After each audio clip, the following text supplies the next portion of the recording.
Chapter 19. Briar reread the first line of the letter she had received from her mother.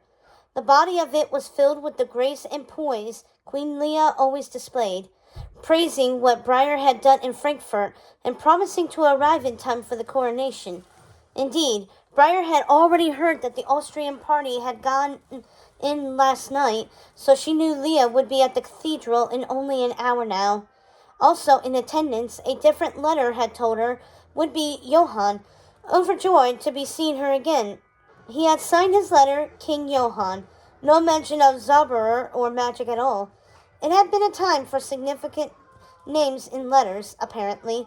Briar held such a letter, the one from her mother, as she stood in her suite's front room by the window.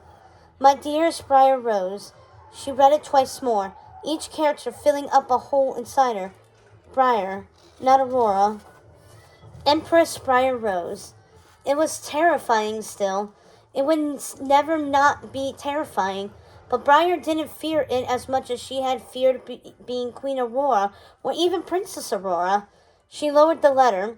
The dressing mirror was across the room, angled so she saw her reflection in the morning's pale light. A rosebud pink gown hemmed in glinting gold, her hair curled in perfect waves, the Austrian crown already on her head, shortly to be removed and replaced by one of two crowns from the Holy Roman Empire's jewel vault. One, the crown typically used in declaring the new emperor, inlaid with opulent stones and fine, intricate goldwork. Another, ancient in its design, said to have been formed at the start of the empire itself, a simpler gold band set around an iron circlet, with fewer gems and stones, but still lovely. The fact that servants had uncovered two crowns in the treasury only sealed this twist of fate even more. Briar Rose and Frida would both be empress. Briar refolded the letter and put it back in the box on her table, one overcrowded with missives and documents and maps, a clutter of proof that she had spent the past 2 weeks since that banquet room confrontation getting sucked into the task that would be her life now. But in this rare moment of quiet and solitude, Briar couldn't help but absorb the enormity of what had happened, if only to see how it still felt, to test her own responses. She would be crowned empress this morning. She smiled, watching her reflection in the mirror, seeing a glimmer of the peasant bard in the crook of her grin, but the composure of a princess too, and the stature of a queen, for however short a time they had been each. There was no looming shadow behind her, no waiting other self who might swoop out and consume her. Going forward, she knew she would be a balance of these pieces, somehow, some way. She could be many things all at once. There was a soft knock at the door, and when it opened, it came the woman who now called herself Brynhild. Anyone else would see a magical illusion of her aunt still. Brynhild had asked if Briar would like to see that as well, but it would have been more uncomfortable to know that her aunts were different now, and pretend they weren't. Brynhild had begun to lay the foundation for her aunt's departure, though, mentioning here and there that they had other responsibilities now that Briar would need greater advisors. Part of Briar wondered if Brynhild's impending leave was in response to realizing the mistakes that she had made when she had been split into the fairies and Maleficent. But the other part of Briar knew there was little left for Brynhild to do. This had been her task, hadn't it? To prepare Briar and Frida to be empress. She had done her duty, and whether Briar and Frida were up to the challenge was only something they could determine now. So when Brynhild gave her a kind smile, Briar smiled back, holding that smile against the battering of tangled sorrow and gratitude and grief. You have a visitor, Brynhild said, and stepped aside. Behind her, coming into the room with her focus on her silk kirtle, was Frida. I'm off to wrangle the rest of your party, Brynhild slipped back out. How long must we be stuffed into these infernal gowns? Frida tugged her skirt straighter with a huff. Briar looped her arm through Frida's and pulled her in front of the dressing mirror, her pink gown against Frida's blue, her blonde hair against Frida's brown. It will never stop being ridiculous to see us like this. Frida heaved a sigh, rigid against Briar's touch. She was coming around slowly, almost the Frida that Briar had known. But there was a level of hesitation in every interaction. No matter how open and effusive Briar was toward her, as though Frida was punishing herself for what she had done. To see you like this, maybe. Briar stood up straighter. I look incredible. Frida didn't respond to that at all, but to snort. One bit of credit I must give my mother. She preferred and encouraged far more functional dress. Frida seemed to realize she had mentioned Matilda in the half-beat after she spoke. She stopped, lips flattening, eyes on Briar's in the mirror. Have you spoken with her? Briar tried, keeping her arm linked with Frida's. Yes, Frida's gaze dropped. She will be brought before a tribunal shortly. Whether it is here or back in Bavaria remains to be seen. Austria will rescue itself from any involvement. If it makes things seem less biased, you should hold the trial that isn't a concern. Austria should be involved. You are the ones we have hurt most. Not we. Briar squeezed Frida's arm. Her. Matilda. Not you. Frida finally met her eyes again in the mirror, side by side, and Briar leaned her head on Frida's shoulder. She heard Frida's quick intake of breath, the gait of what might have been a sniff, saw the way her eyes reddened. How can you do that? Frida whispered. Pretend that I'm not at fault for so much. If I had realized sooner. If I had trusted you and Ben over her. Briar looked at Frida. Because I tried being angry with you and it only damaged who I am. I'm tired of lingering on mistakes made by people I care about. You're here now. And yes, we have wrongs to be righted. But we'll do it together. Frida gave her a disbelieving look. I don't for 1 second believe you've lingered on any of my mistakes. You never did. You've always been too forgiving. Look at your aunts. You and Ben both are too sentimental to be sane. God help me. You're identical fools. Are you saying we shouldn't forgive you? Would you feel better if we, demand a recompense of some kind? Yes, something. I hurt you. Fine then. Briar straightened and feigned tucking back a hair that wasn't out of place. I want you to sing the song about river witches. The... What? That song I wrote you for your 12th birthday. The one you laughed at when it was meant to be serious, and I was so cross with you that we didn't speak for a week. Sing it, and don't laugh. Frida's blank confusion broke in exasperation. Be serious, Briar. I'm quite serious. I won't forgive you otherwise. In fact, I shall endeavor to be positively wicked to you until you sing it. Does that make you feel better? Briar flipped Frida a puckered look, all scrunched nose and tight lips in mockery. You're the fool. Ben and I forgive you. What more do you want? Accept it, you nitwit, and let's move on. Frida rolled her eyes, still bloodshot and wet, and when she looked at Briar again, Briar only smiled. You're so infuriating, Frida said. Briar laughed. I'm glad to have you back, too. It was as simple as that. Yes, Frida had done things that had hurt Briar, but she was here now. They were friends again, or on their way toward it, and maybe Briar should have been more cautious, less trusting, or go it alone. But that had never been her, so why should it be part of this person she was becoming? If people could be more than one thing, then relationships could be too. They could be joyous and loving and careful and healing. They were all multifaceted, and Briar was afloat in that future. The door thudded into the wall with an unceremonious bang. With a red-hot poker, Ben was saying, head twisted over his shoulder to talk to Philip. The imagery, good Lord, Benedict, Philip shuddered. What imagery? Briar asked. Ben looked at her, but his eyes immediately shot to Frida, and his whole face transformed. His usual steady level of joy went catastrophic.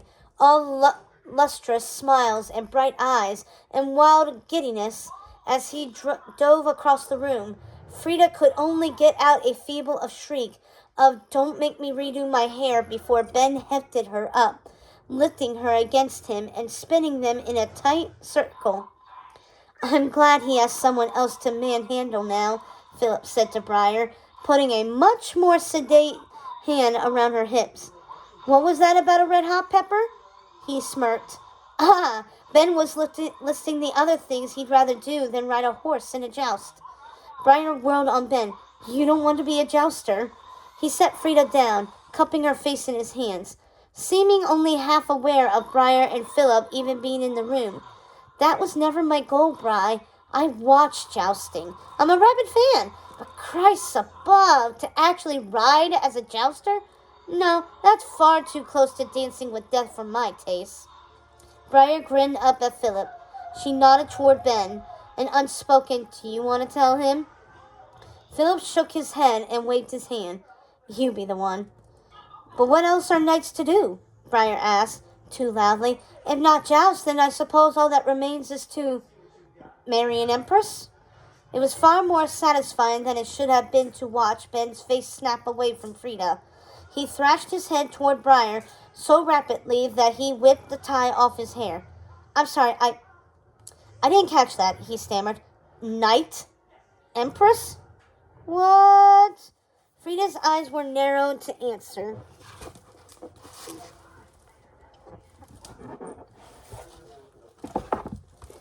Frida's eyes were narrow in amused consideration, dipping between Briar and Ben, her face still pinned in his hands.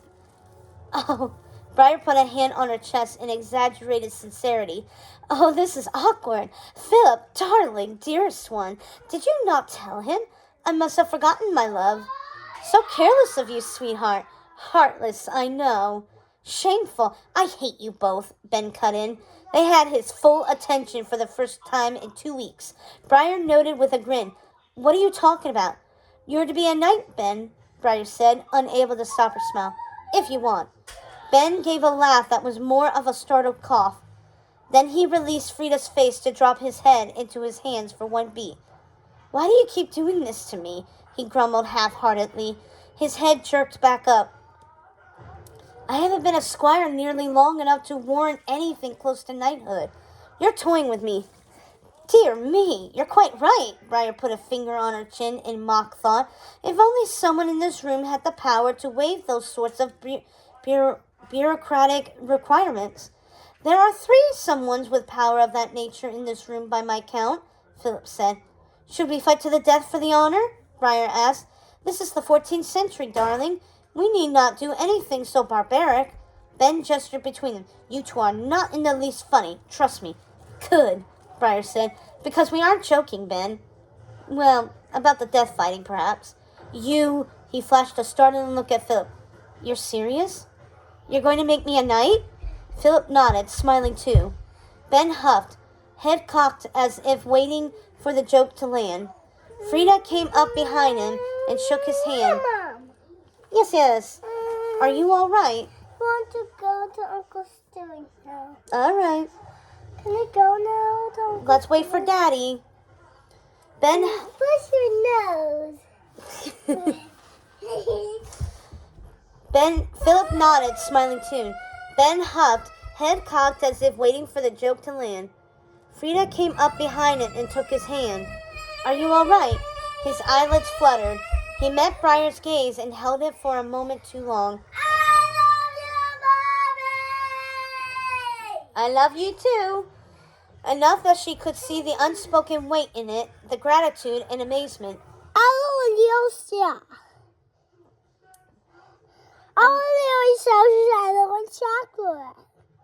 "A knight," he exhaled and faced Frida, breaking into a gleaming smile. "A knight is fit to marry an empress?" Briar gave a defeated sigh. "Well, this empress is already married."